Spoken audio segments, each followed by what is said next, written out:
PixMix is brought to you by The Arun Meta Show, broadcasting on Liberated Syndication, youtube.com/Arun Meta Show, and is in association with the Old School Lane podcast. PixMix is brought to you by oldschoollane.blogspot.com and is associated with The Arun Meta Show.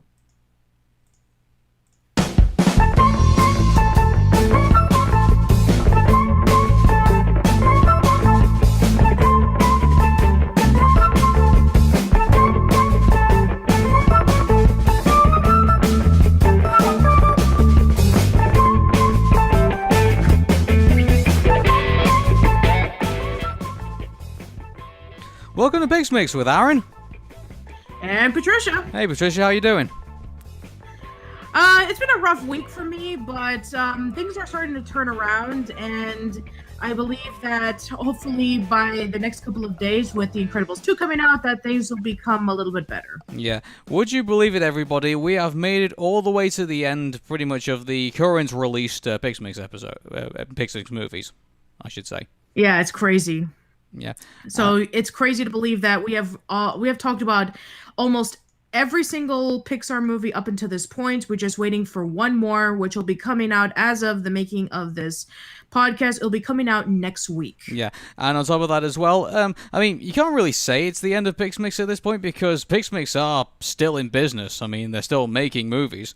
So yeah, Pixar is still making movies, and I know that we talked about in the last episode of PixMix that Toy Story 4 is getting a huge revision, so it could be taking a little bit longer, but nonetheless, Pixar is still strong, and as long as Pixar is still strong, PixMix will still be here. Yeah. I just think it won't be as frequent as. Okay, let me see if you say this: if Pixar was so impressive to be pumping out movies every week. Like, we'd probably be like, yeah, there'd probably be a reason for PixMix to go on for forever and a day.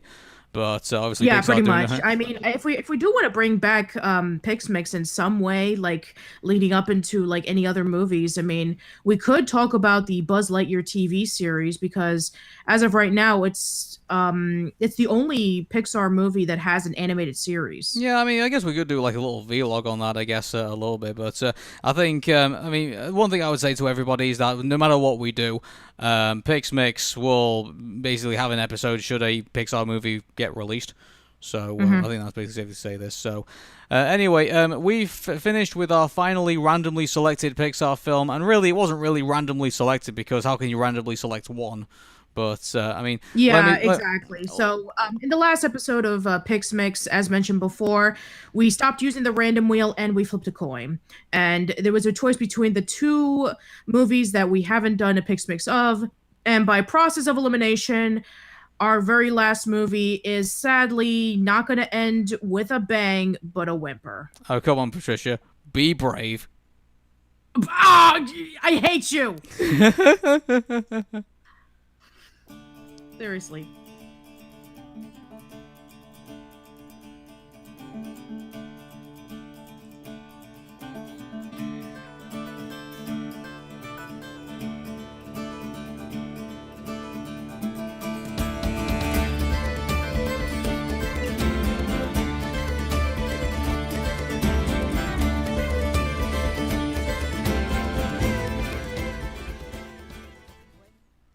I will safely say this about Brave. When I first saw it, and it was actually first originally titled The Bear and the Bow, I thought, yeah, this idea of like doing a Scottish theme, this idea of like doing something a bit closer to home for me was really appealing. And so, as you can probably imagine, I did actually go out and see this in the cinema. And but unfortunately, going through all the realms, the music, the characters, the atmosphere, the graphics, everything that they threw into this film, I can only say them up in probably like three words: a missed opportunity.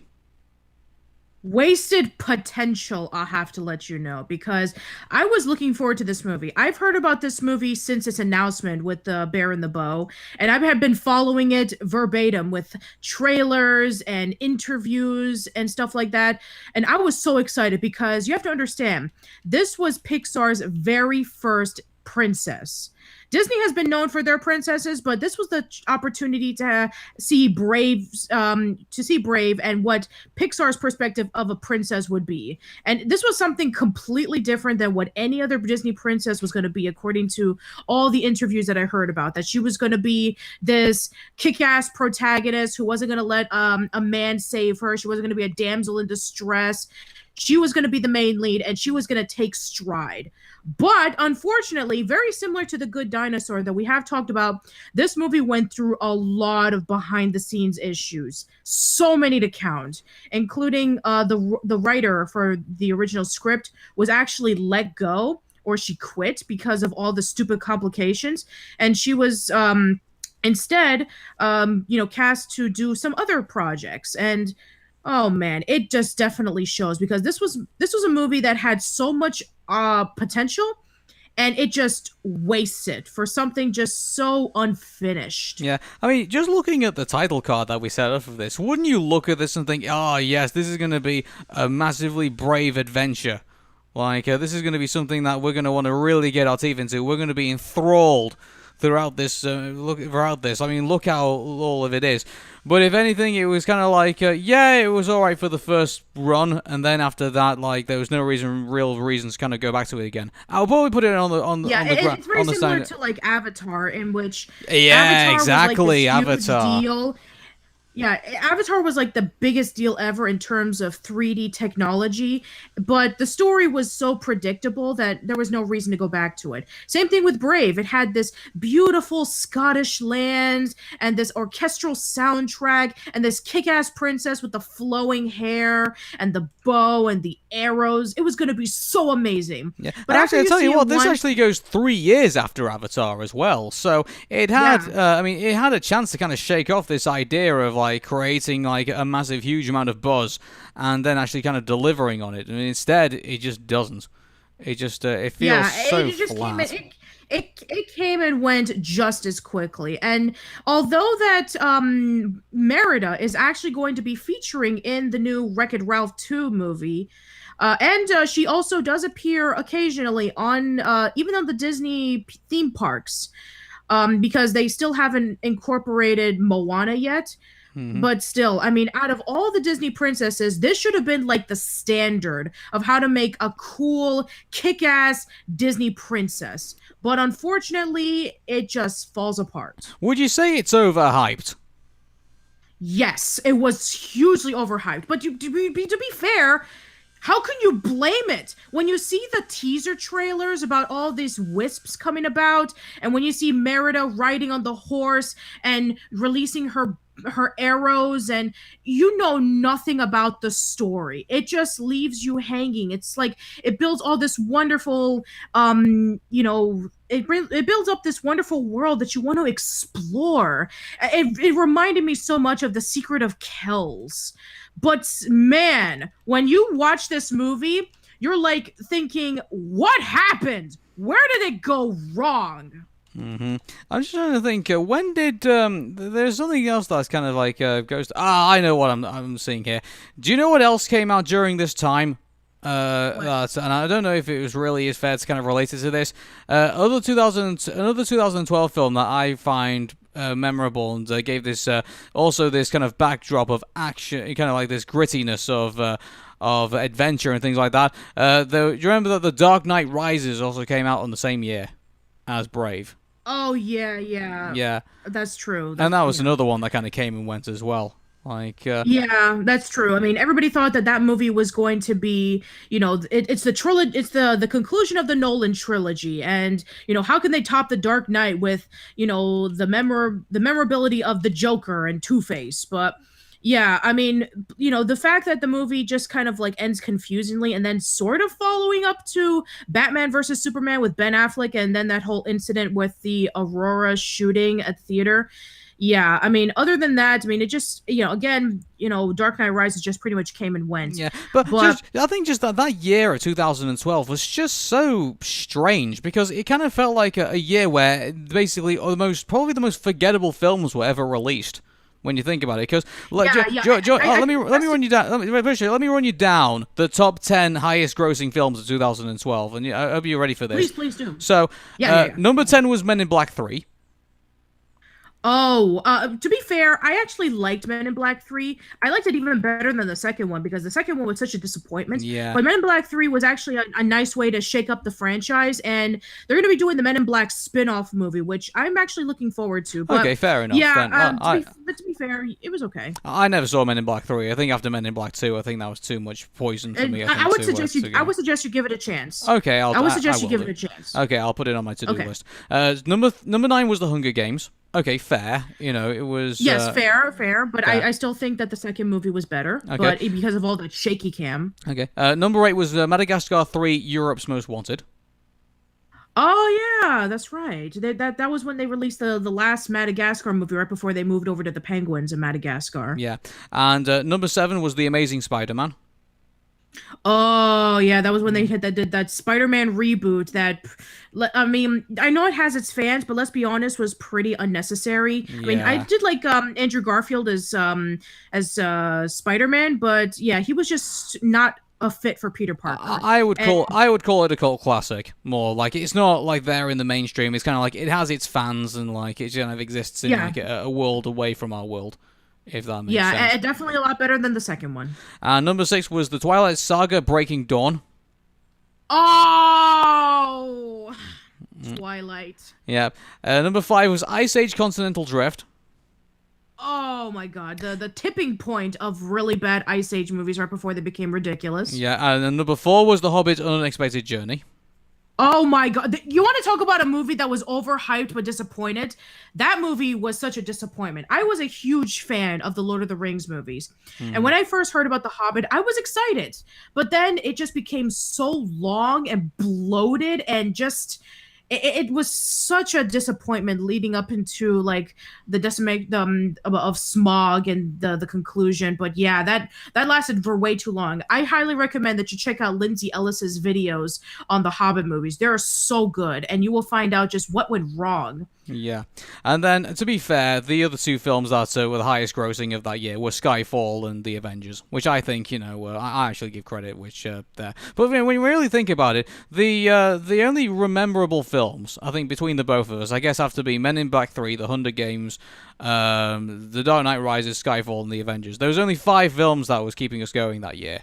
When you really think about and for a lot of people I know that they like Skyfall. They say it's the best James Bond movie ever made, which I've never seen a single James Bond movie, so I cannot say. And as for The Avengers, well, absolutely. I mean, it's not going to be a big deal for me to say this, but The Avengers pretty much just changed the line of cinema as we know it now. Yeah, but the point I'd like to get is with 2012, it was the year of movies coming and going. Like, they were there, yeah. They were kind of products of their time, and now they kind of moved away. And unfortunately, Brave falls under that category as well. Yeah, very sadly so. I mean, this should have been a classic amongst Disney and Pixar movies. But sadly, it is not the case. We will not be sharing this with our generation of kids, similar to like Snow White or Cinderella or Beauty and the Beast or The Little Mermaid, or even more recent movies such as Tangled or Moana or Frozen. Yeah. But...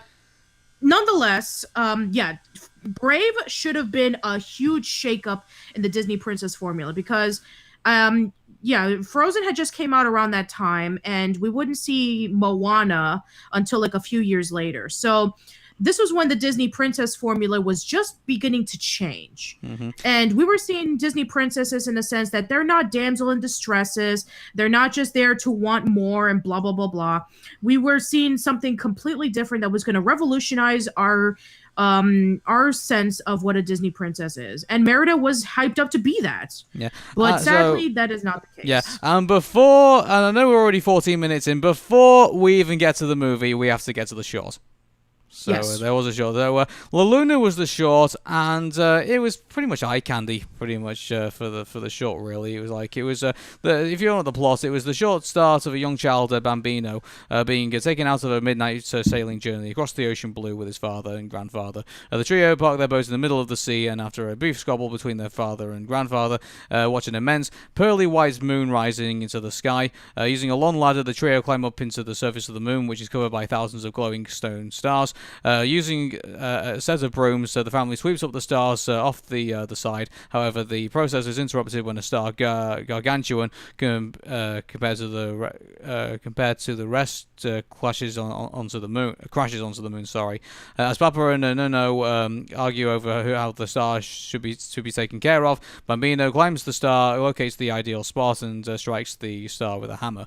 So basically, probably stuff you probably would imagine if you were like high on drugs or something like that. I don't know, but yeah, it was for me. It was just even the short was sort of underwhelming when you think about it. It was pretty looking, I'll have to say that. It was very creative and pretty looking, but It yeah, it's was, yeah. very similar to, I mean, just like what you were saying about, Brave. It's like it's really pretty, and it just shows off the nice animation, but it just comes and goes. I know, just like because at least with some of the other shorts that we've done, at least Boundin had a story behind it. It was about a sheep who had was conscious about being shared, and then with heck, even with some of the classic ones the one with the snowman in the snow globe. He's trying to get to that, the chick in the other globe. At least there's some kind of story kind of driven for. This is kind of an argument that starts in the sea and then all of a sudden ends up on the moon. It's it's just Right. it's there. If you like it, then great. But for us, it's just kind of confusing for me. So Sure. but yeah. So that's not a good start when you think about for your Yeah, cinematic. because we did talk about in various PixMix episodes that sometimes the short can be even better than the movie itself. Mhm. When the short is just as forgettable as the movie, that is not a good sign. It's more like a warning sign, isn't it? It's like a warning. Yeah, This because is even an with the Good Dinosaur, and how much problems that we had with it, at least we had Sanjay's super team. As much as we despise Cars, at least it had one man band. So so even with Cars 2, I think that was like the magician one with yeah, there Buddy. was yeah. So at least we were able to find some shorts that were able to kind of buffer out the mediocrity or the disappointment of a Pixar movie. Yeah, and also on This top of one that as well, doesn't- the one with the magician, that was a kind of somewhat a homage to the Bugs Bunny cartoons from back in the day. Right, so right, exactly. it was so at least there was something good there to go into. But when your short acts as a warning sign of because of what's about to come, that's not necessarily a good sign. And even then, when you think about it, the La Luna short was pretty to look at, but when you look at Brave, it does look quite gritty. When you first look at it, one thing I will give it credit for, it does kind of stand out from being from all the other Pixar films, which are kind of you got Inside Out, that's warm and colourful, and Up, which is all really colourful with the balloons and everything like that. This is very down to earth and very, I guess you could say maybe that goes well with some people, but in a way it is kind of depressing to watch at the same time when you think about it. It's to be understandable because it does take place in the forest, and you do have the wisps, which are your only source of light for Merida, which I guess And it your only makes source of sense. color. It's not just being, yeah, pretty much. It's not being dark and gritty for a dark and gritty sake. It's trying to build up the world. Yeah. But to be fair, that I can understand where they're coming from in that source. Very similar to Secret of Kells, in which it's trying to build up the beauty of the forest. But in that movie, that was actually a lot more colorful.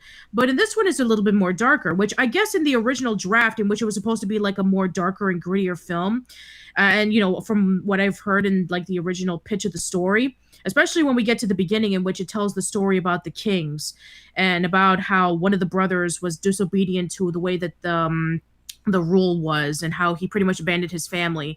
And then I think that with the original, and then of course we had that extra short that was never featured in the original Brave. It's now featured as one of the deleted scenes of an extra discussing more about the story of the brother. And it's actually a really interesting story that I highly recommend that you do check out, so you can get more context about who the main villain is. But yeah, to be going back into the setting, it does have a lot of colorful moments, and it does have a lot of moments in which it can be able to shine through. But yeah, there's not much to play around with that afterwards. Yeah, I mean, the only colorful thing I can say about it was probably was Merida's hair.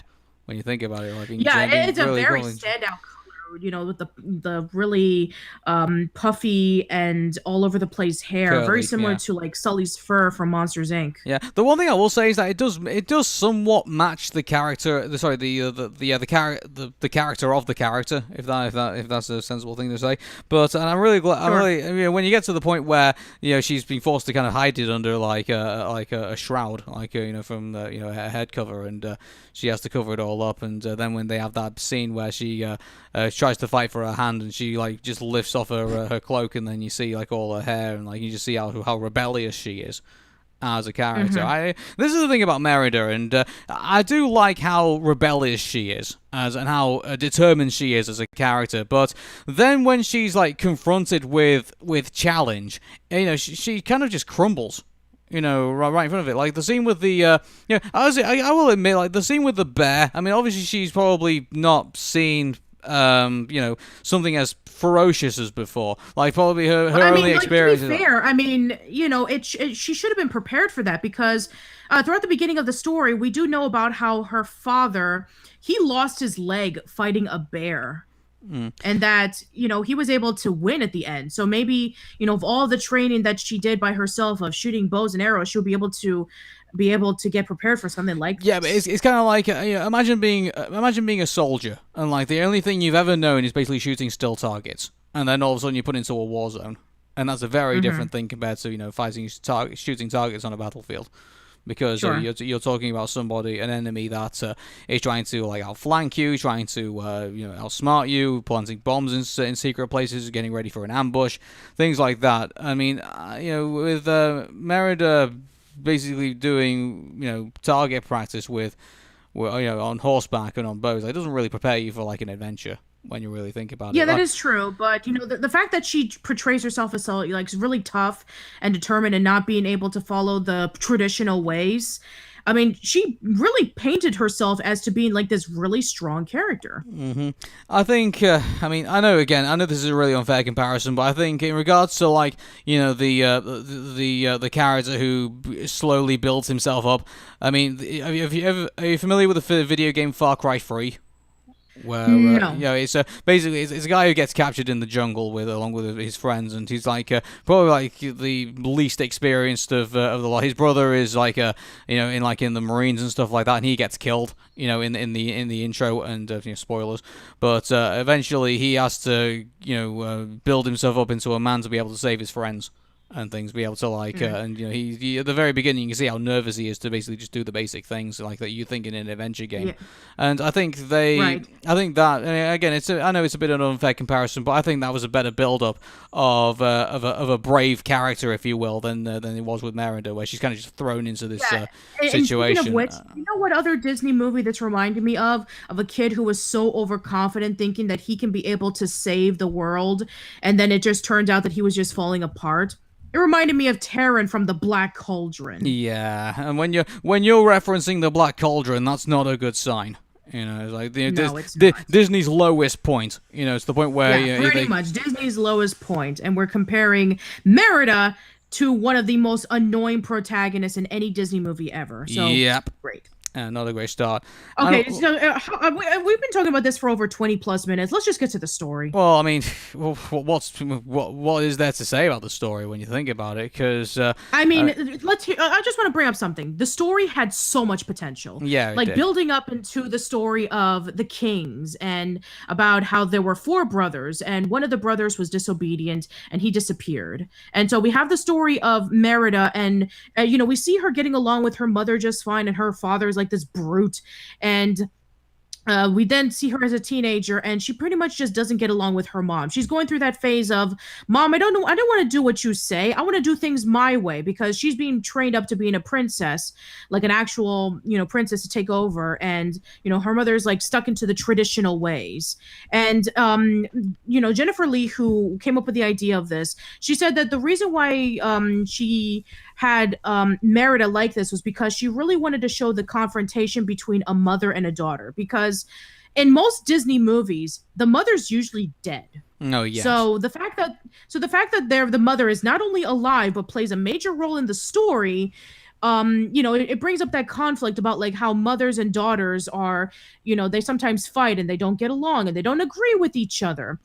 And that is a great idea. It definitely was a major shakeup from what we knew before, because all princesses are associated with their fathers and blah blah blah blah.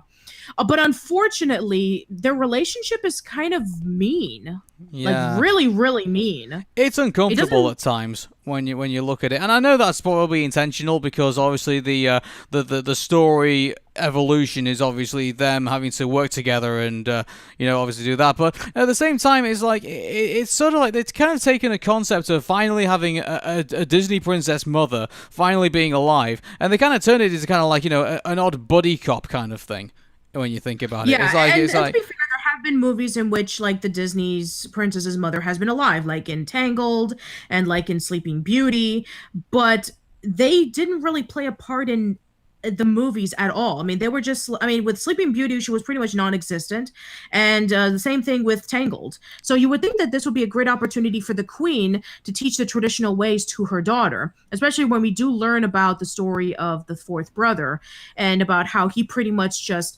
abandoned the family, and that the ways of their kingdom was almost ruined. So you would think that maybe this would be a great opportunity to learn more about the mother and about why she what she's trying to teach to Merida. But Merida is so stubborn and comes off as like really mean and not wanting to listening to her mother that we just can't really root for her. Yeah, it's just again, it's like throughout the entire thing, it's like I will admit, when we get to like obviously to the end, I will admit that bit is a bit gripping between them, the mother and Merida. I will admit that. But besides that, it's like besides all the other elements that get involved in her being turned into a bear, and then oh my god, you have to stop right there, because I remember when I first saw that. I remember when I first saw that scene in which when Merida went over to the witch's cabin so she can be able to get something, and so she can get rid of her mother for good. And then apparently that was what was the big twist in this movie that nobody saw coming. Seriously, this wasn't even in the trailers. This was the scene that I just thought, what the fuck am I watching? I know. That Merida's mother turns into a bear. I was like, I was speechless throughout like the majority of the movie, because I couldn't believe what I just saw. Yeah, this is Seth MacFarlane territory, isn't it? It's like this person. He's like, Peter, I can't believe you accidentally turned the queen into a bear. It's like it's. Yeah, I'm just shocked by that. I mean, you have this witch who essentially like breaks the fourth wall by having like a talking cauldron, and she spews a lot of pop culture references, and she basically just tells Merida that she has to be careful what she wishes for. And then when she does get the potion and we do see her turn into a bear, Merida's scared, and so she tries to go back to the cabin to find her, and then the cauldron has like a voice answering message saying like, "Oh, I be not available right now. Please leave your message at the end of the cauldron." I cringed in my seat when I saw that. It was just kind of like, it's like pour this concoction for this thing, pour this other one for this other thing, and then finally we get over to when Merida sees the one that she wants, and then she's like, "Oh, you better turn your mother into a regular human by this time and this time, or else she's going to be stuck as a bear forever." It's like, even the where did this come from? I know, even the genie in Aladdin wasn't this kind of like, didn't even pull these types of stuff. And you would think that was something that, the genie would even do. Maybe he's done it once or twice in the TV series. I don't know.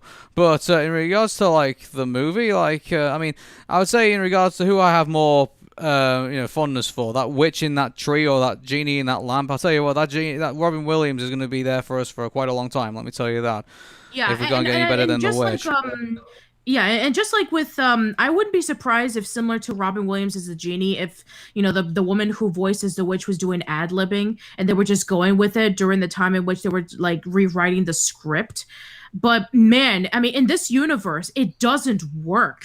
With Aladdin, it only just focuses just on the genie, and the world was able to kind of like work around it. Like, I mean, he was still the genie. He wasn't like some sort of like smack talking, pop culture inducing genie just for the sake of it. I mean, sure, it made a lot of jokes, but there was actually purpose to it. Yeah, but what a shame. It's kind of like, I'm trying to remember, like, it was Brave before or after Cars 2? I can't remember which one it. This came out after Cars 2. After Cars 2. This came out even after then, the train wreck of Cars 2. Yeah, even then, like at that point, like Pixar couldn't even get.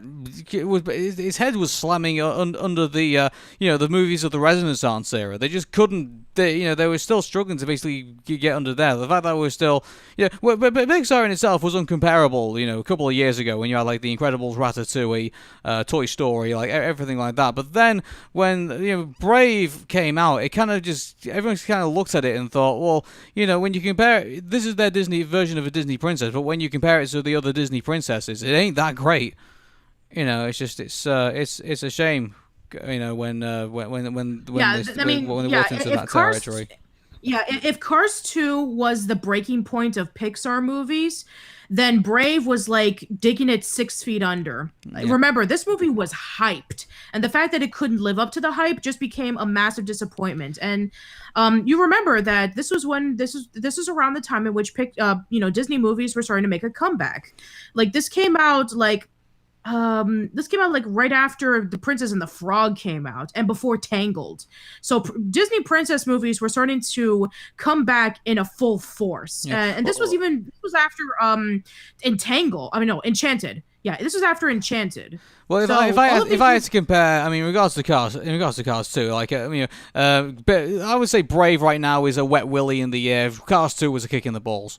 Like that's the best way I think I could probably describe it at this point. But anyway, but here's the thing. I mean, in my opinion, Brave is even more of a letdown than Cars 2 because I had no expectation for Cars 2. Oh no! I already knew from the get-go that movie was gonna suck.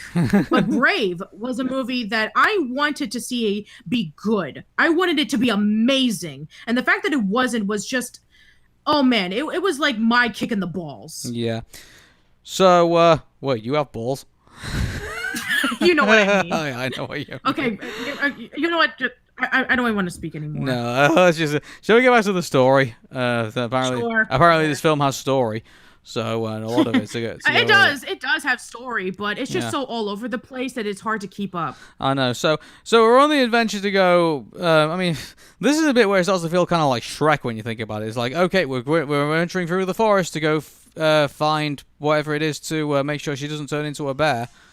And so we're obviously going on that adventure. And but mind you, it feels like if there's one thing that I really do appreciate about the scene in which the queen turns into a bear is that during the time in which like Merida is trying to show her about like eating and by not attacking her, the bear is like slowly turning into a bear, like she's reverting into her natural instincts, and she almost attacks Merida a couple of times, and the queen has to stop. She has to control herself, otherwise she's going to essentially like kill her daughter. And I thought that those were like really strong moments, and Merida showing off a huge amount of regret to her making the decision of turning her mother into a bear and making her disappear. Yeah, it was kind of weird at that point, because it's like, well, she's not turned into a bear, she's slowly turning into a bear if you think about it. So the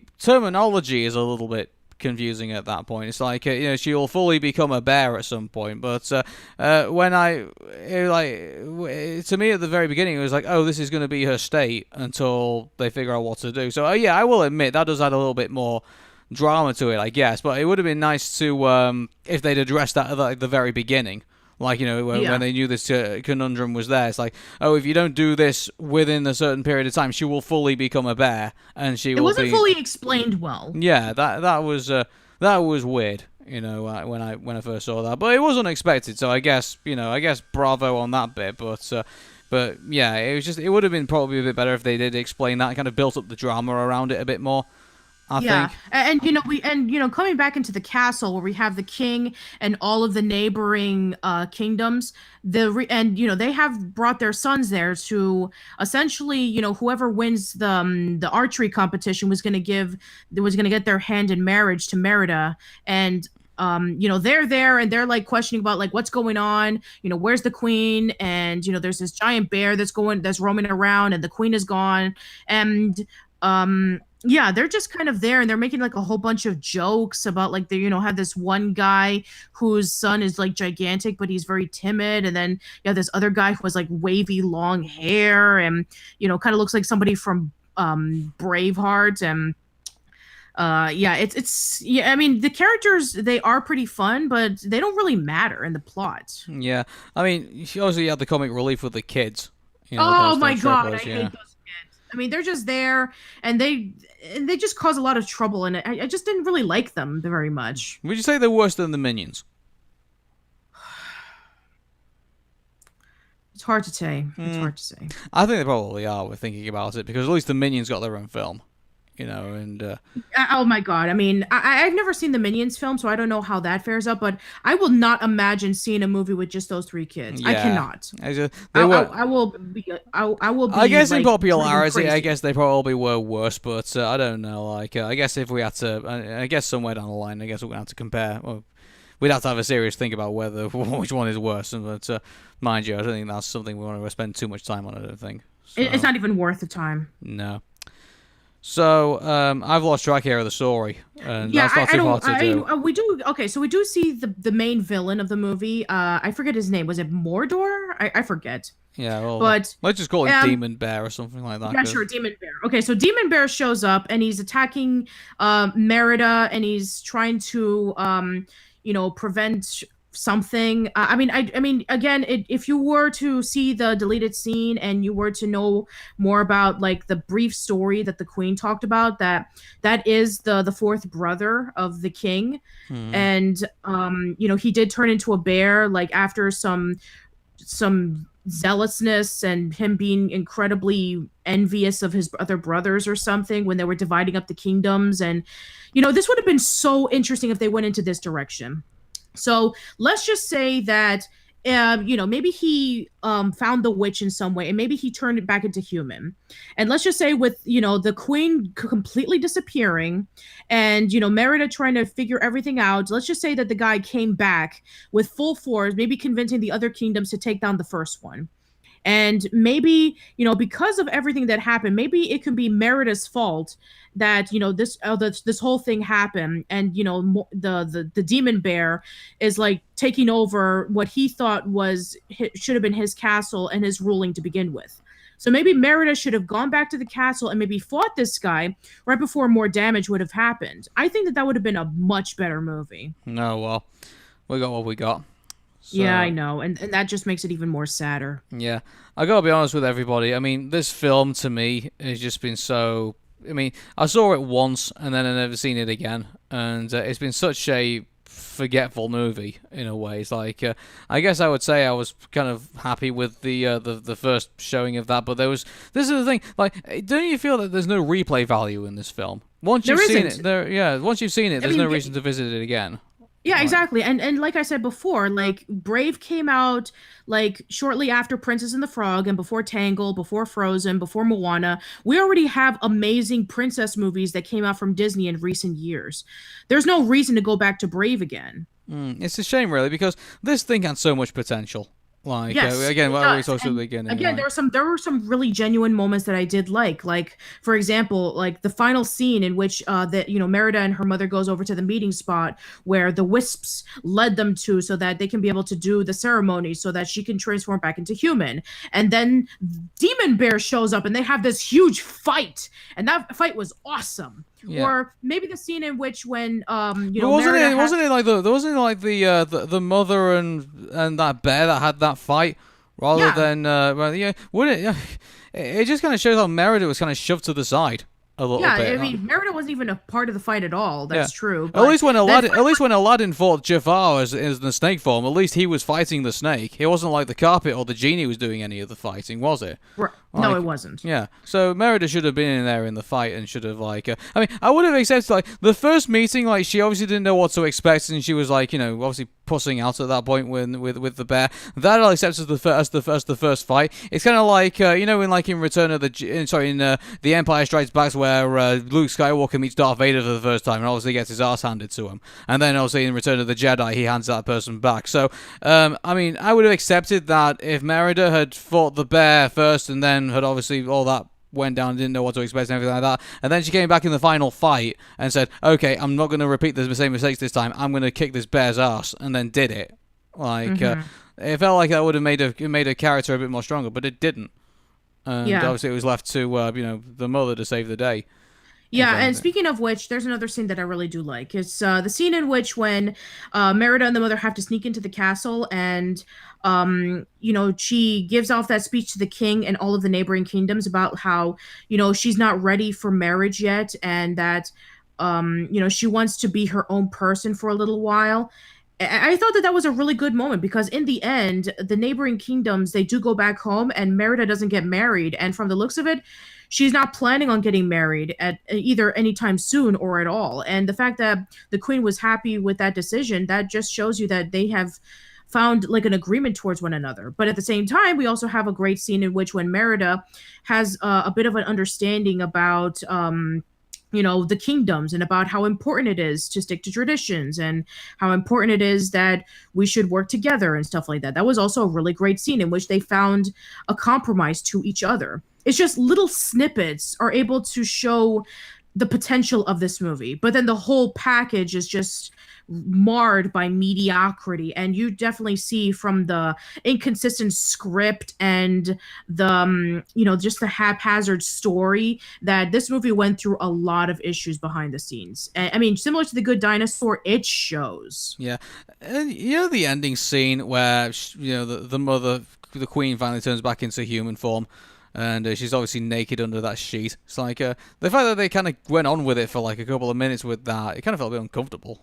A little bit. Yeah, and also with the scene in which like the kids turn into bear cubs. Yeah, it's like they were just walking. It's like turns into like oh well, this is your naturist scene for the next. The next day, it's like it just feels a bit weird. It's like a bit uncomfortable as well, watching all of that. But I don't know. So post-credits scene we get is that one of the guards is in front of the castle and is awakened by a witch's pet crow, asking him to sign for an extremely large collection of wooden bear-themed sculptures, which Merida brought from the witch earlier in the film. So that was your joke. I would have preferred Samuel L. Jackson coming up to Merida and saying, "Queen Elsa's putting a team together." Well, I think that would have been a bit cooler, but. Whatever. Yeah, that's true. Or maybe we could have had more Pixar princesses down to the line if Brave would have been successful. Okay.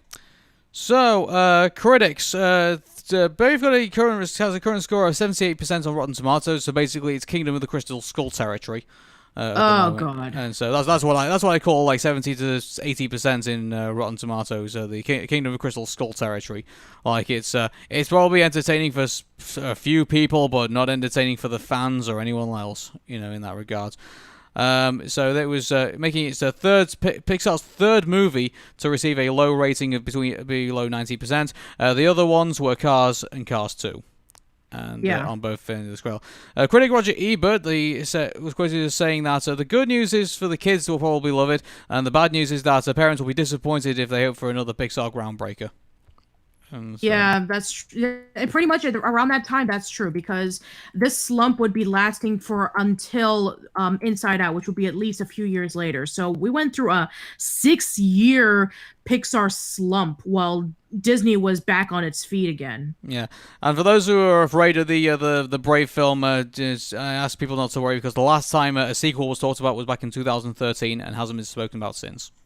Yeah, pretty much so. And like I said before, with Merida, she is still popular amongst featuring in, in cameos, like in the Disney theme parks. And she's, we did see the Wreck-It Ralph 2 trailer, and we did see that she's in there as well. I don't know if she has a speaking role, but at least she's there. So, hey, that's something. Yeah, I just hope in any future, any future films that's basically either if they do a Brave sequel or if they ever do something with her in another Disney film, that she kind of portrayed as more action adventure in a way and not so withdrawn. I think as she was in Brave. Let me say this about Brave. Like, if there was a Brave film, say there was like one where they showed how badass she was and like she can shoot people with bows and she's out there in the forest and she's like trying to uncover mysteries and things like that. Like if they showed that as like a film like to begin with, and then they decided to do okay, let's do an origin story, and then they did this, Brave. I thought, that I would accept Brave a bit more. But the fact that this is our first introduction to Merida is pretty disappointing, to say the least. Yeah. I wish they'd done something first which showed her in her prime before they kind of went there. I think that would have all held a bit more weight, a little bit. Yeah, and also that plot twist. That plot twist that just comes right out of nowhere, in which, it's essentially, ooh, me mother's turned into a bear. It's like, don't do that. I mean, I remember when I saw the trailer to what you call it, I lost it, but yeah, I remember seeing a trailer to a movie that it looks pretty interesting, and then when I went to go see it, it just led into a direction that I didn't think it was going to. It was like really confusing to me. So yeah. Oh, now I remember. Early Man. That's what it was. It's funny. I saw that movie a few months ago, and I don't remember anything about it. But yeah, I saw the trailers to Early Man, and it was showing off like the cavemen versus the Bronze Age, and it was like talking about like, oh, we're gonna be going up against each other, and we're gonna talk about, the cave, the ways of the caveman has become incredibly irrelevant, and you would think, oh, maybe this is kind of like a clash of cultures. This will be a really interesting movie, but then spoilers for those who are not interested in knowing about it. The movie's about soccer. Yeah. Soccer. Like, this was never featured in any of the trailers, any of the promotional art. I looked at it and I was like, when did they bring this up? Very similar to in Brave. They never emphasized the fact that the mother was going to turn into a bear. So, you know what? Please don't do twists like that, because it really just irritates the viewers thinking that they were going to get one movie and then they ended up getting another. I tell you what, Patricia, Early Man, it now sounds like my kind of film. No, it's, who am I to say? I've got a Preston North End scarf on the chair here in the studio. So okay. Yeah, so I guess I guess I got a lot to teach you about the appreciations of football, Patricia. No, I don't mind soccer. It's just that I didn't think that the movie never emphasized that the movie was going to be about that it was going to be leading up to a soccer tournament. It's like it was just so confusing to me. Yeah. So.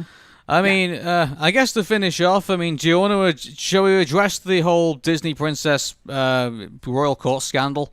I guess with Merida. Please do so. So they at the time they had this Disney royal court. Does it still exist now? I'm trying to think. I don't think so, because they've not done any more inductions since then. So I think they've just kind of assumed that anyone who's a Disney princess now is just automatically in the royal court.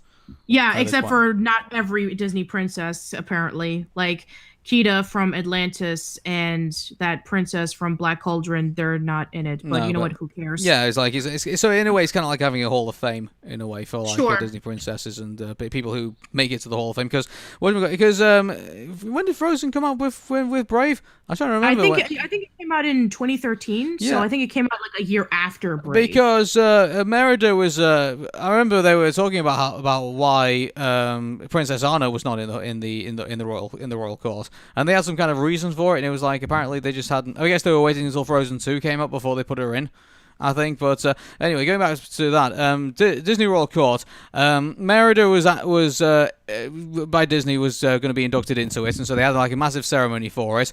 The person who created the character was totally against it, and when they did the redesign for the character, that was just pissed off a load of fans of Brave, and so it was. it was just a massive shit show, really, when you really think about it. And Pretty much. yeah, because I mean, it just angered a lot of imagine people. that you created a character and you didn't get to see the full creation of it because of all this behind the scenes crap.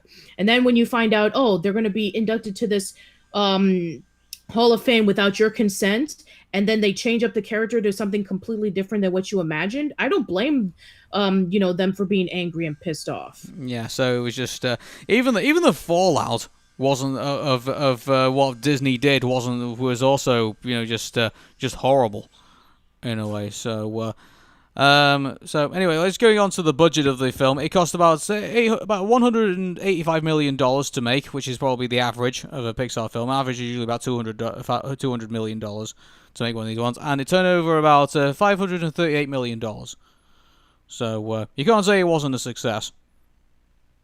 Yeah, I mean, yeah, it is true. I mean, it's not like, I mean, it didn't go into the failure that The Good Dinosaur did, but it did make its money. But then again, we did talk about how much hype there was to this movie. So, yeah.